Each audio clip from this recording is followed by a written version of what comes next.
I first told some of my story over on another channel. Later learned that the guy was a fraud. Also, that he edited out a huge portion of my encounter. You see, back in the early 90s, me and my daughter had our Dogman encounter. We were out fishing, and truthfully, it wasn't exactly terrifying at all. That day, we had been fishing for crappie in one of the lakes. Imagine this, the two of us on my flatboat, anchored right at the edge of these high weeds and reeds. The water's no more than 7 feet deep, and we're using these old school crappie fishing poles. My daughter, who's actually better at catching fish than me, is burning them up, catching fish after fish after fish. I remember bending over to get some more bait out of the live well, and then hearing this explosion in the water. It sounded like something or someone quickly scurrying through that water away from us. We use our long fishing rod spreading and laying down those reeds. And that's when we get a glimpse of this wolf. And let me tell you, this thing had to be 11, 12 feet tall. And remember, we were in 7 feet of water. Worst case scenario, the depth changed from 7 to 5 feet from where we were to where we saw it. But nonetheless, this thing still had to be tall because its waist was above the water. Its head is turned to the left, looking off in another direction, and it's almost as if it was listening for some kind of sound. Now, I'm not sure if you ever found yourself in a situation like this, but what my daughter and I did was we froze for a brief second, looked at each other.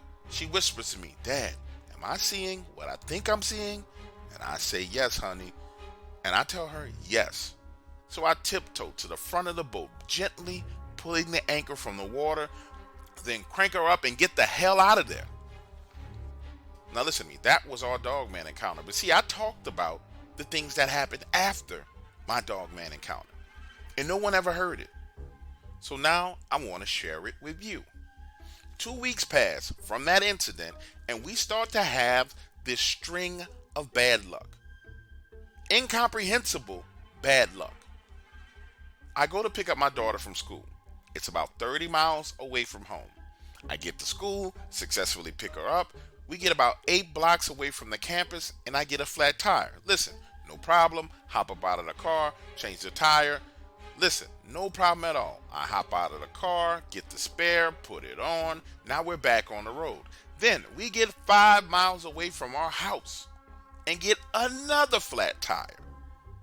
Listen, we have to get a ride, have the car towed home, and not only buy a new tire, but buy a new spare tire.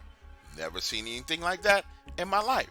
Then, a few days after that, weird and strange stuff starts happening around my house. I'm in the kitchen. My daughter is in the back of the house in her bedroom on the cell phone with a little punk boyfriend that I didn't like at that time. I'm standing over the stove making chicken fried rice when I hear this growl in my house. Now, initially I'm thinking, okay, she's got the TV on too loud, but then she comes flying into the kitchen saying, "Daddy, did you hear that? Did you hear that growl?" But then she comes flying into the kitchen, Dad, did you hear that growl? What was that?" Even her punk boyfriend on the phone heard this growl. And it was loud, man. Scared me so much that I went into the attic with a shotgun, trying to see if we had some kind of wild animal in the attic of our condo. Now pause, let me explain this to you. To be clear, my daughter and I don't live anywhere near woods. We live in condos, essentially row houses attached to each other in the middle of the city. A couple of days later, it's time for her to go to school. We're sitting at the kitchen table eating breakfast when we hear the growl again, this time coming from my bedroom. Look, it scared my daughter so much, she hops up, grabs her bag, goes outside, and sits in the car waiting for me to take her to school. Listen. If you think that's bad, we're not done yet. So that same morning, on our way to school, she says, "Daddy, I need to stop by Walgreens and get some loose leaf paper for my class." So she and I go into Walgreens to get loose leaf paper, and they come in and rob the place. 2 dudes come in with masks on screaming, "Get on the ground! Get on the ground!" Now my daughter and I are huddled in the back of Walgreens by the pharmacy department. I'm thinking to myself, man, what the have I done wrong? Listen, I didn't make the full connection between our Dogman encounter and the bad luck that happened afterwards until I heard another interview on this channel. And then all of the pieces to the puzzle came together. Because for days after those events, my daughter and I were on edge. And then the bad luck and all the strange occurrences stopped as they started, just as suddenly as they started. Now, to this day, I'm not sure what to make of it. But what I can tell you is this. The only thing about our routine that changed, we go fishing all the time, we do breakfast all the time, I cook that same chicken fried rice every Thursday. The only new thing that was introduced to our life was that damn dog man. And for the record, we haven't been back to that lake fishing again.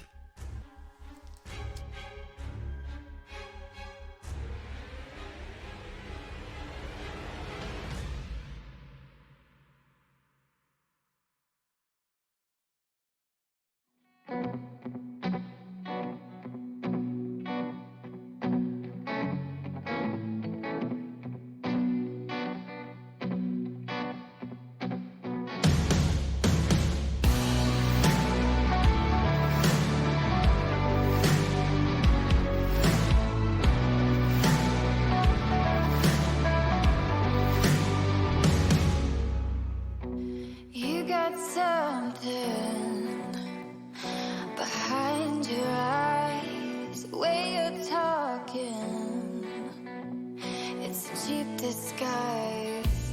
We were made to chase the light, but you got saved. My auntie Rashiba is butch or lesbian. I'm not sure what you call them these days. But what I can tell you is she doesn't identify as a man. She sure as hell is built like one. See, she grew up with 5 brothers. According to my dad, she's the toughest of them all. So when Auntie Rashiba showed up at our house at 8:45 p.m. seeking shelter, my whole family was confused. The woman looked worn down, bags under her eyes, and frankly, broken. That night, Dad kicks me out of my room and she heads upstairs to go to sleep, saying, "I'll explain everything to you guys tomorrow." She came over on a Friday night, and the woman slept until Sunday morning. I mean, nothing we did would wake her up. And when she finally wakes up, we're headed out of the front door to go to church, and she's asking about coffee. 2 hours later, we're back home from church. Mom has made brunch. We're sitting down at the table, and she goes on to explain that she has a story to tell. Now, the words that proceeded out of her mouth combined created the most terrifying story I have ever heard about the rougarou. You see, she lived in Longville, Louisiana. 22 acres of land, her and her partner Katrina. My auntie goes on to say that Katrina had left the property 2 weeks ago because she was scared for her life. It all started one night. The two of them were in bed watching TV when the power went out. Auntie Rashiba, being the prepper that she was, goes out the back door to their little shed and turns on the generator. Right then and there is when she hears Katrina screaming at the top of her lungs. Rushing back inside of the house to the bedroom, she finds her down on the floor, body curled into a ball in the corner of the room. The bedroom window open and the screen slit with what clearly looks like 3 claw marks. And over the next 45 minutes, she tries her best to calm Katrina down. But nothing will work. Finally, an hour and a half later, Katrina explains that when the power went out, she decided to get up and open the window to let some fresh air in. And you know how it is when you walk to the window to open it, you don't necessarily look out of it, you just hit the latch and slide it open. But when she turned to look out of the window, she saw this snout and these teeth pressing against the screen. Eyes wide open, fully dilated, quickly adjusting to the darkness. She realizes there's 2 gigantic yellow eyes, the size of the palm of her hand, right there in the window. It scared her so much she reaches to close the window. This gigantic claw hit against the top of the window. It began to slide all the way down. Scared for her life, Katrina dives on the floor and slides over to the corner. My auntie painted a clear picture of the sheer terror that the woman was experiencing. Cold sweats, body shivering, eyes wide open, barely able to string together coherent sentences. Then, get this, she goes on to explain that 2 days later, she's on the roof fixing some shingles that had blown off in that storm that turned the power out, when she sees this huge wolf running along the outside of her fence around her neighbor's pond.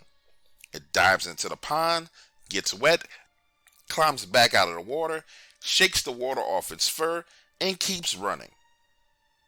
Now listen to me, I've been to Auntie Roshiba's house. I've seen that pond.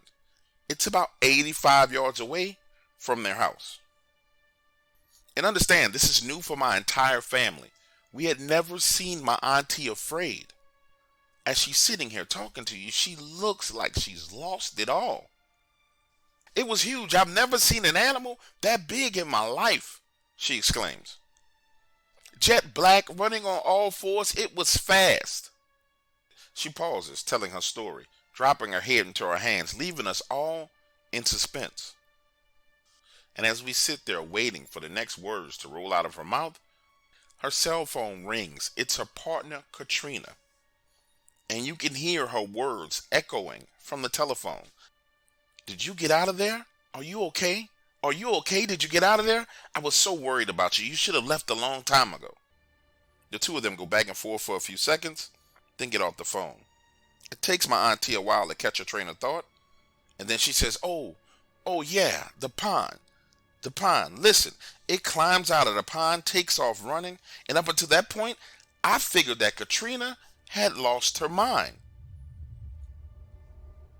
But I saw this thing. She goes on to explain to us that night after seeing that animal, she couldn't sleep, nor could she believe that it was even real. The only way she was able to make an adjustment and get some peace of mind was just to come to terms with it. There's a very, very big wolf out here, and I need to keep a weapon on me everywhere I go. So that's what she did. Over the next 4 days, she came and went as normal, carrying her weapon on her. And she said things seemed to calm down a bit. That's until that following Friday night. Roshiba and Katrina are coming home from a party. They pull up in the driveway and notice a black mass on the side of the house.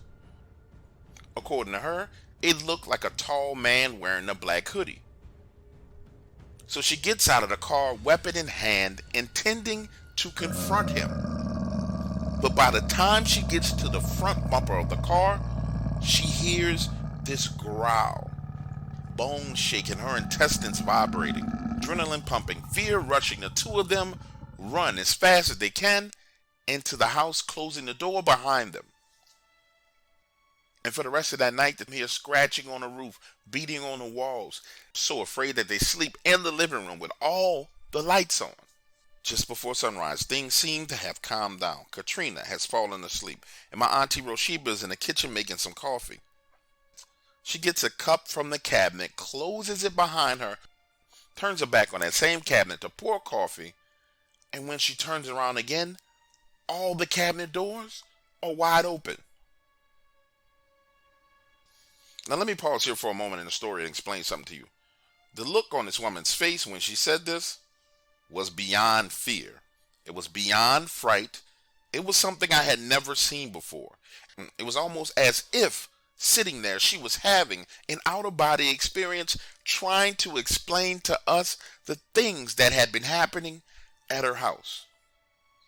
Both hands gripping and squeezing that coffee cup, her body squirming in the chair as she tries to get comfortable. She says that's when things really got bad. It was hard for us to tell had we gone crazy or if we were actually having something going on in the house. The two of them mentally and emotionally exhausted try their best to get some rest to go back to work for Monday, but strange things just kept on happening. The TV would turn on by itself. Water would just appear in the bathroom, sometimes in a sink, other times in the bathtub, and other times on the floor. She takes a sip of her coffee, sits back in a chair, and says, like I said before, at first I thought one of us had gone crazy. So she goes outside, turns the water supply off to the house at the main faucet. And the puddles of water still were showing up in the sink and on the floor. The two of them were being haunted by day and terrorized by night. And by Monday evening, Katrina couldn't take it anymore. She decided to leave. And she begged my auntie Roshiba to leave with her. Sitting there, tears rolled down her face as she said, I really should have left with her. But it's our home. And we're supposed to protect our home. Wiping the tears from her face, she explains to us, by Monday night, she's all alone and the activity starts again. Kitchen drawers opening, cabinet doors opening, bedroom doors opening and closing on their own, water appearing in the sink, on the floor in the hallway.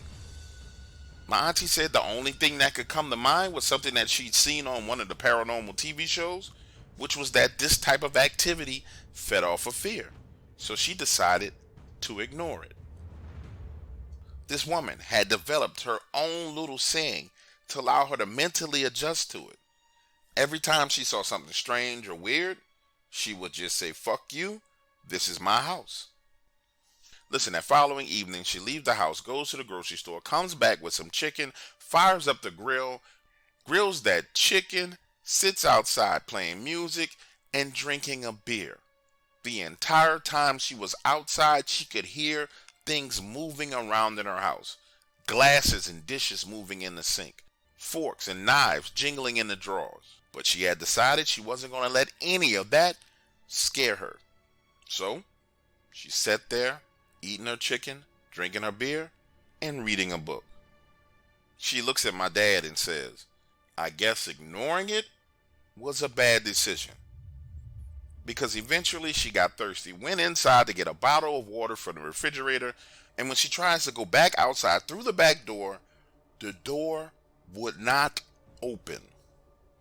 She went to the front door of the house, and the door would not open.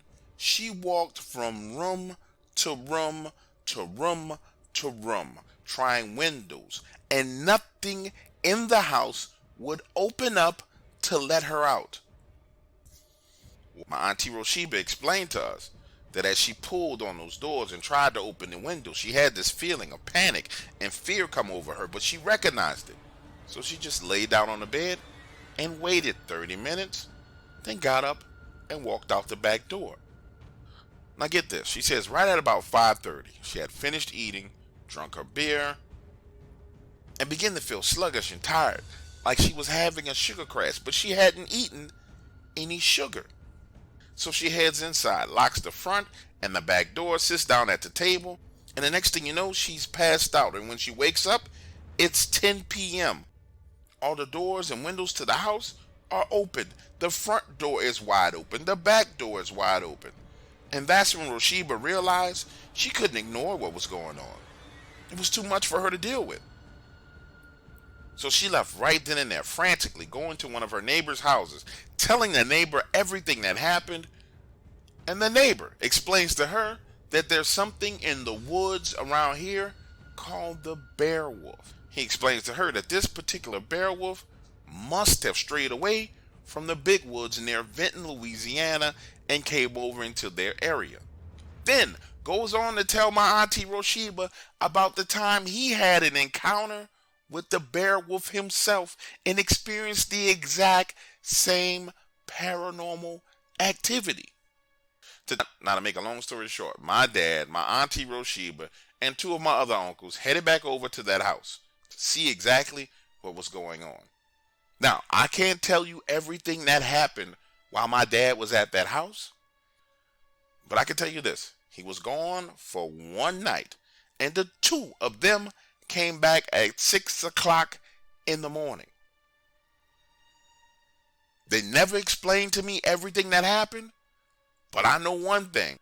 By 8 o'clock that morning, they were on the phone arranging for a U-Haul truck and movers to get her stuff out of that house. My auntie Roshiba now lives in Houston, Texas. Now listen to me. I've asked my auntie, I've asked my dad, I've asked my uncles to explain to me and tell me what happened when they went back to that house. But whatever the hell happened was so scary that none of them want to talk about it.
It all started when old face Larry, my friend, came running down the road saying, "Man, I don't know what the hell I just seen, but whatever it was, man, that shit not right."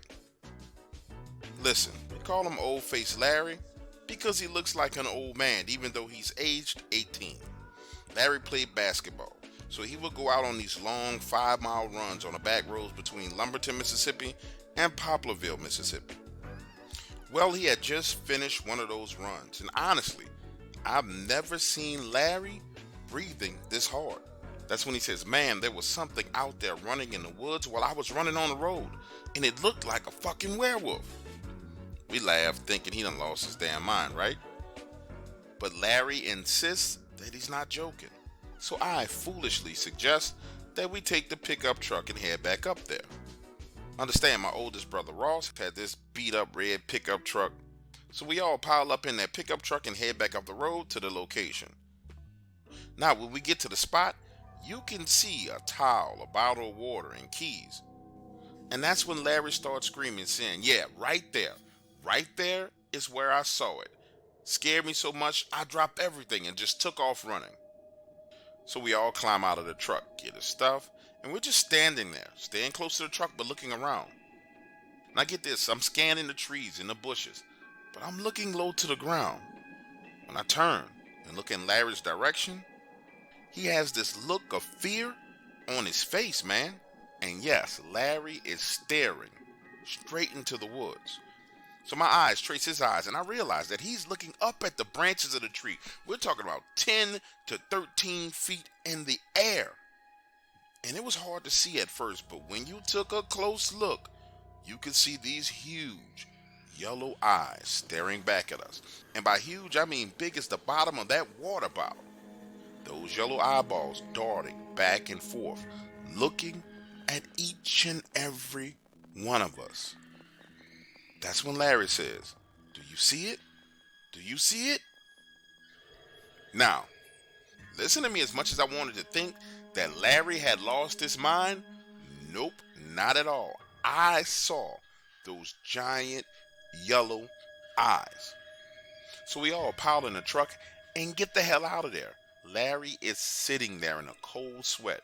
And that's when he reveals to us that he saw a second one on the opposite side of the road while he was climbing back into the truck. Now, imagine the scene. There's 3 of us sitting in my brother's red truck, parked in a driveway, when Ross comes out of the front door And I guess he could tell that something was wrong, because he says, "What the hell is wrong with you boys?" And when we tried to explain to my older brother what we experienced, he just starts laughing at us. Boy, y'all stupid. I can't believe y'all went down there. You know what you saw. You know what you saw, right? We're like, "No, what was it?" He says, "That's the Wolfmen. They've been around here since before these towns was built. Your stupid ass is lucky it didn't eat you. Give me my keys and get the hell out of my truck before you get it messed up." Now, as we're climbing out of Ross's truck and I'm handing him the keys, he says, "Listen, y'all might as well go ahead on and take off all those clothes, including your underwear. Put them in a brown paper bag, take them out back, and burn them. That way them wolfmen don't come over here to our house. We don't need that kind of shit over here at our house. Go ahead on and burn it right now." And guess what? Within the next 30 minutes, we had changed clothes and burnt everything that we had on, including my Nike tennis shoes. Now, let me explain something to you. I got to give old face Larry all the credit in the world. He's a brave, brave man. Because me, I never went anywhere near that area again. But you see, Larry had ambitions of being a college basketball player. And this crazy fool went running down that same road the following week. When I asked him if he had seen anything crazy or strange or felt anything weird, Larry said no. He prayed about it and he took off running. Looking back on it all, Larry's efforts paid off, because he got a full basketball scholarship to the University of Arizona. As for me, I ended up working at a chicken plant.